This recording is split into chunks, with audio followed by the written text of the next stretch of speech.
এখন আছি বারাঘাটে। বারাঘাট থেকে নৌকা করে আমরা যাব হচ্ছে ওইদিকে, ওখানে চড়ে যাব। চড়ার নাম হচ্ছে হাতিঘাটা। তো এই দেখতে পাচ্ছেন বোটগুলো, এই একটা বোটে করে আমরা যাব হচ্ছে নদীর ওই পারে যাব।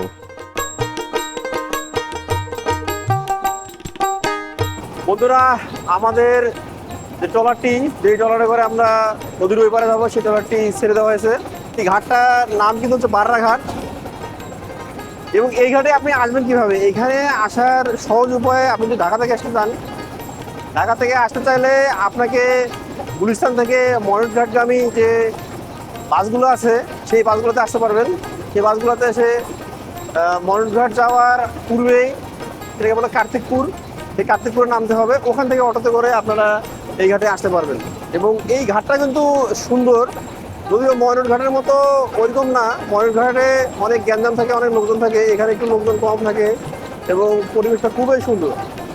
এবং যেহেতু এখন বর্ষাকাল, সেটা দেখুন নদীর অবস্থা।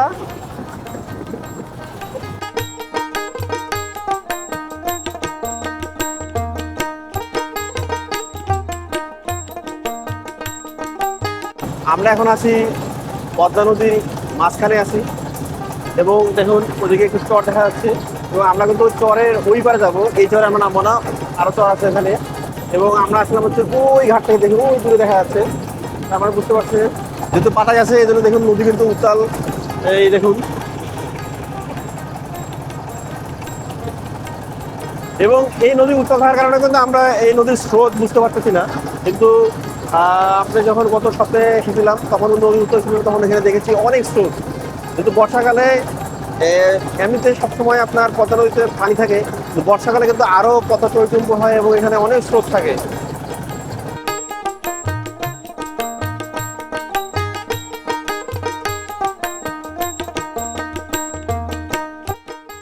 আমাদের ট্রলারটা কিন্তু পদ্মা নদীর একবারে মাঝখানে। এবং হচ্ছে যে দেখুন আমাদের যে মাঝি ভাই, আমাদের মাঝি ভাই কিন্তু ছাতা নিয়ে আছে।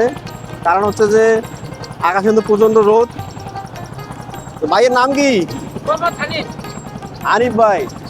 এই নৌকা কতদিন ধরে ইয়ে করেন, আপনি চালান? আমি চালাই 22 বছর। 5 বছর ধরে? ও আচ্ছা আচ্ছা। আপনাদের বাসা কোথায়?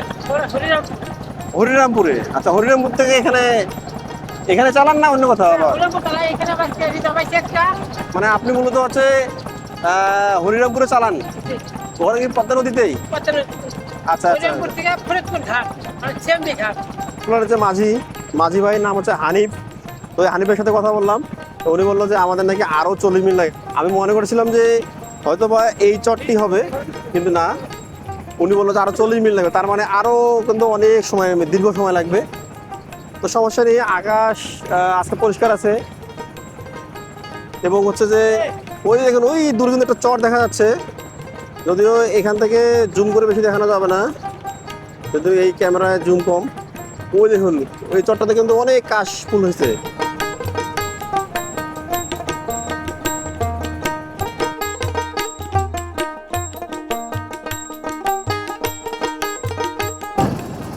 বন্ধুরা দেখুন কত সুন্দর পরিবেশ, এবং এখানে দেখুন কাশবন কত সুন্দর। এবং নদীটা দেখুন কত শান্ত এইখানে। কিন্তু নদী যখন মাঝখানে আমরা ছিলাম, ওখানে কিন্তু হচ্ছে অনেক ঢেউ ছিল এবং হচ্ছে নদীর অনেক স্রোত ছিল। তো এটা একবার আমরা এই পারে চলে এসেছি। এবং আমরা যদি এখানে নামবো না, আমরা আরও অনেক দূরে যাবো, আমাদের অনেক আরও সময় লাগবে। সানগ্লাস পরছি কারণ এখানে প্রচণ্ড পরিমাণ রোদ এবং আবহাওয়া মোটামুটি আজকে, যেহেতু এখন নদীর মাঝখানে আছি এবং বাতাস আছে, এজন্য আবহাওয়া অনেক গরম হলেও এখানে তো গরম লাগতেছে না, অনেক ভালো লাগতেছে। তো আশা করি আজকে আমাদের যে জার্নিটা আমরা যে চলে যাচ্ছি, এটা আমাদের জন্য ভালো হবে। তো আমাদের সাথে থাকবেন। দেখুন কত বড় বড় কাশফুল এখানে, এবং বাতাসে কিন্তু কাশফুলের যে ফুলগুলো আছে, ফুলগুলো কিন্তু এদিকে উড়ে উড়ে আসতেছে।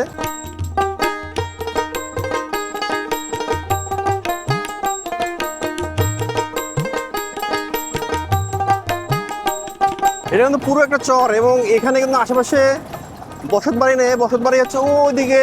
কারণ যেহেতু এই জায়গাটা নিচু, এখানে কিন্তু আপনার পানি উঠে, এই কারণে কিন্তু এখানে কোনো বসত বাড়ি নেই।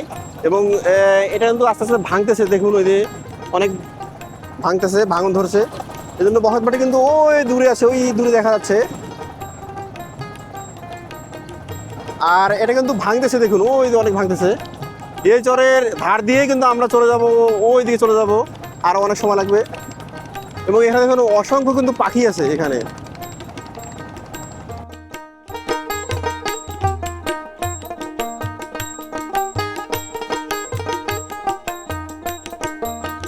আমরা তো ওইখানে একটা বাবুই পাখির বাসা দেখেছি।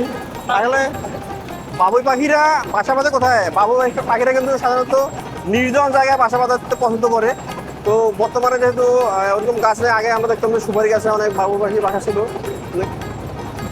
দেখুন কত সুন্দর এই পরিবেশটা। ওখানে কাশফুল ফুটে আছে, এখানে বিস্তীর্ণ চর, যারা অনেক সুন্দর। এবং হচ্ছে মাঝে মধ্যে দুই একটি গাছ আমরা দেখতে পাচ্ছি, এবং সব মিলিয়ে এখানে পরিবেশটা কিন্তু অন্যরকম।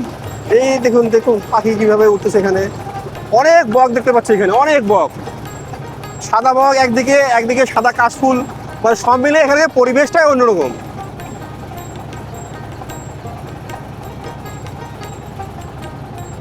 এবং এখানে কিন্তু যারা মাছ ধরে তারা কিন্তু এখানে মাছ ধরার ব্যবস্থা করতেছে। এই যে দেখতে পাচ্ছেন, এগুলোতে তারা হচ্ছে মাছ ধরে এগুলোতে রেখে দেয়।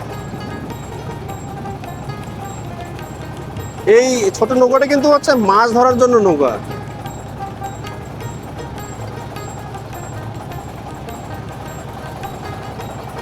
সব মিলে এই জায়গাটা কিন্তু হচ্ছে যে কি বলবো, একটা অন্যরকম একটা পরিবেশ এখানে, অন্যরকম একটা পরিবেশ।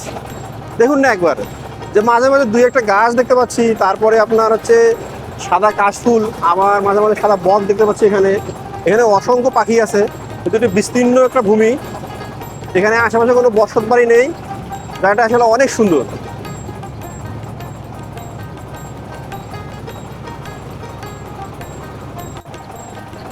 আমরা এখনো যাচ্ছি, এখনো আমাদের গন্তব্য আমরা আসিনি। তো এখানে দেখুন আমাদের যে ট্রলারটি, এটা কিন্তু একেবারে এই চরের পাশ দিয়ে চলে যাচ্ছে। এবং দেখুন ভাঙন, এটা হচ্ছে নদী ভাঙন। এখানে দেখে মনে হচ্ছে এখানে একসময় বসত বাড়ি ছিল, এখান থেকে তারা হয়তো তাদের বসত বাড়ি অন্যত্র সরে নিয়েছে। এবং এই চরে দূরে দেখতে পাচ্ছি যে গরুর পাশাপাশি এখানে ঘোড়া বেঁধে রাখা হয়েছে, ঘোড়া ঘাস খাচ্ছে। এবং ওই দেখুন ওখানে যে বসত বাড়ি আমরা দেখতে পাচ্ছি দূরে, মনে হচ্ছে নতুন বসত বাড়ি। কারণ এখানে কিন্তু দেখে মনে হচ্ছে এখানে একসময় বসত বাড়ি ছিল, যেগুলো পদ্মার ভাঙনের কবলে পড়ে এখান থেকে বসত বাড়ি সরাই নিয়ে তারা কিন্তু হচ্ছে ওইদিকে গেছে।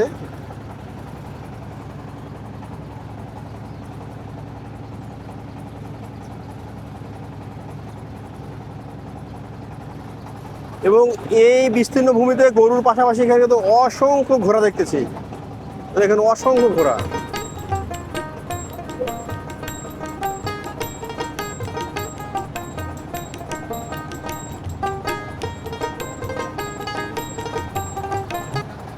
এবং এখানে যে রাস্তাটি দেখতে পাচ্ছি, এই রাস্তাটা কিন্তু দেখেই মনে হচ্ছে এখানে কিন্তু বসত বাড়ি ছিল, যেটা হচ্ছে পদ্মার ভাঙনের কারণে কিন্তু আপনার হচ্ছে দূরে সরে গেছে। এবং ওখানে কিন্তু আমরা দেখতে পাচ্ছি যে নতুন ঘর বাড়ি এখানে উঠতেছে। ওই দূরে দেখতে পাচ্ছি এখানে কিন্তু একটা গাছের গুড়ি দেখা যাচ্ছে, মানে গাছের যে গুড়িটা থাকে সেটা উপর দিকে হয়ে আছে গাছের, এটা কিন্তু নিচে। এবং এখানে দেখুন একেবারে পুরো ভেঙে গেছে, এই জায়গাটা পুরোটা ভেঙে গেছে। এখনো কিন্তু হচ্ছে এখানে ভাঙন অব্যাহত রয়েছে। আমরা কত শত বাড়ি এখানে এই পদ্মার গর্ভে যে বিলীন হয়ে গেছে তার কিন্তু কোনো হিসেব নেই।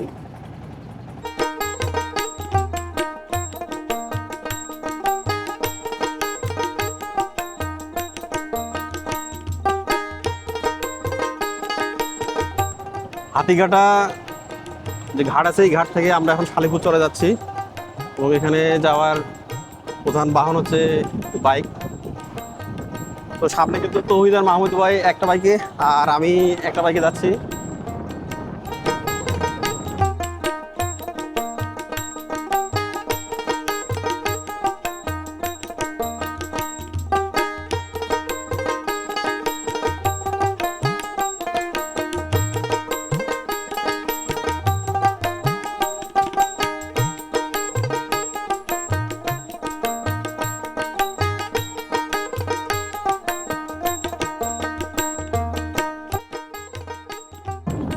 এই চরের মধ্যে দেখুন কত বড় আম বাগান।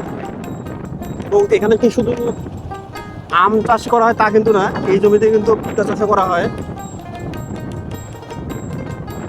দেখুন আম বাগানটা কিন্তু বিশাল বড় আম।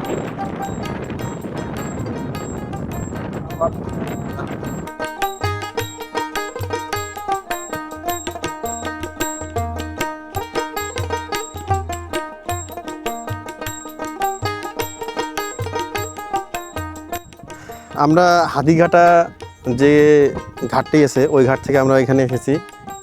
এখানে যে ছোট খালটি দেখতে পাচ্ছেন এইটা কিন্তু একসময় আছে, এখানে পদ্মা নদী ছিল এটি, এবং এখানে চর পরে পরে পরে এখন কিন্তু এটা একটু খালে পরিণত হয়েছে, এবং ওইখানে কিন্তু আপনার দেখেন পদ্মা হয়ে গেছে। তো এখানে কিন্তু সরাসরি বিদ্যুৎ লাইন এসেছিল, এবং এই ভাঙনের কারণে দেখুন যে বিদ্যুতের খুঁটিটা কিন্তু এখানে পড়ে যাওয়ার ফলে এখানে কিন্তু বিদ্যুৎ বিচ্ছিন্ন হয়ে গেছে এই চরের মানুষ। তো আমরা এইখানে যে নৌকাটি দেখতে পাচ্ছেন, এই নৌকাটি করে আমরা হচ্ছে ওই পারে যাব, ওই পার থেকে আবার আমরা যাবো হচ্ছে শালিপুর চরে। এবং এখানে দেখুন যে কত বড় কিন্তু একটা আম বাগান আছে, ওই দিক থেকে একবারে পুরো আম বাগান। দেখুন আমরা যে নৌকার মধ্যে আছি এই নৌকাটা কিন্তু পুরোটাই একটা ঘাট, কারণ এইখানে দিয়ে কিন্তু আমরা ঘোড়ার গাড়ি বলেন, তারপরে মোটরসাইকেল সব পার হয়। এই জন্য আমাদের যে নৌকার মাঝি ভাই আছে কত সুন্দর বুদ্ধি করে একবারে একটা পুরো কাঠের একটা ঘাট এখানে কিন্তু উপরে বসায় দিছে, সহজে কিন্তু মানুষ পার হইতে পারে। এবং এটা যে খালটা দেখতে পাচ্ছেন এটা কিন্তু এক সময় এটাই ছিল আপনার মূল পদ্মা নদী, এটা চর পরে পরে কিন্তু এটা একটা খালে পরিণত হয়েছে, এবং ওই পাশে আপনার পদ্মা নদী। তো আমরা যেই চরে আছি এটাকে হচ্ছে হাতিঘাটা, এবং ওই পারে যে চরটা ওটাকে বলতেছে শালিপুর চর।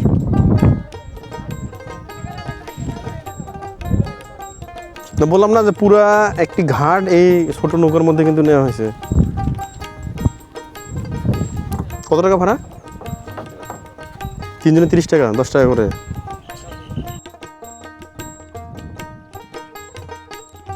এখানে বেশ কয়েকটা ঘোড়ার গাড়ি দেখতে পাচ্ছি, যেগুলোতে করে কিন্তু ভুট্টা নিয়ে আসা হয়েছে, এবং ওই নৌকাতে ভুট্টাগুলো ওঠানো হবে এবং দেশের বিভিন্ন জায়গায় এই ভুট্টাগুলো নিয়ে যাওয়া হবে। তো এই চরে আসে দেখতেছি যে ঘোড়ার অনেক বেশি প্রচলন, এখানে ঘোড়ার গাড়ি আছে, ঘোড়া আছে অনেক।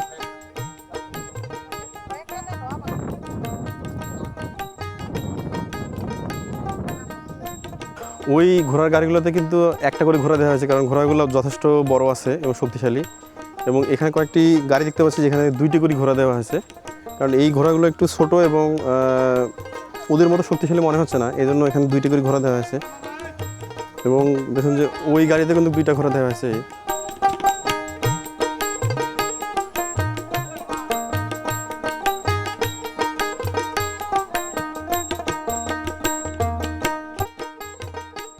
এখানে দেখুন অসংখ্য নৌকা আছে, এগুলো কিন্তু সব মাছ ধরার জন্য নৌকা। এবং একটা জিনিস আপনাদের দেখাই যে এখানে যে বাঁশ একটু বাঁশবাগান দেখতে পাচ্ছেন, দেখেন কত সুন্দর পরিবেশ। এবং এই বাঁশ বাগানের নিচে বসে কিন্তু আপনি যখন বসে থাকবেন তখন দেখবেন যে কত সুন্দর লাগে, এবং মানে অন্যরকম অনুভূতি। এখানে শীতলতা একটা আছে, আবহাওয়া আছে।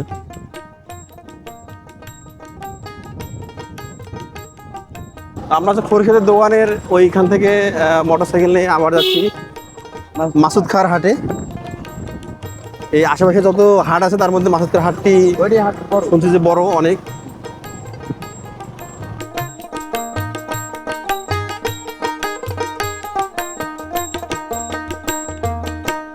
শালিপুর চলের দিয়ে যাচ্ছি, এটাকে বলছে উজান শালিপুর।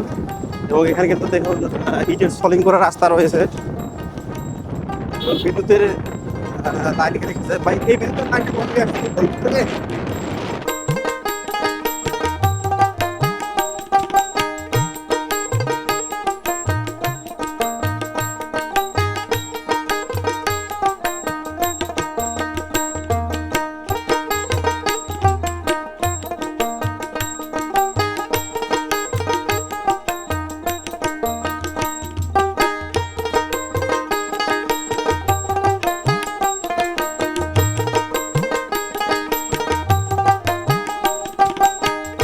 আমি এখন আছি চর শালিপুর সরকারি প্রাথমিক বিদ্যালয়ের সামনে।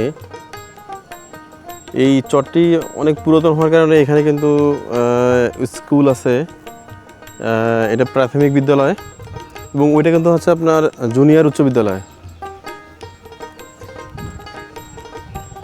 এবং এখানে স্কুলের প্রাইমারি স্কুলের একটা অংশ, এবং এটাকে দেখুন এটা কিন্তু স্কুলের পাশাপাশি এটাকে হচ্ছে বন্যা শেল্টার হিসাবে কিন্তু ব্যবহার করা হয়। দেখুন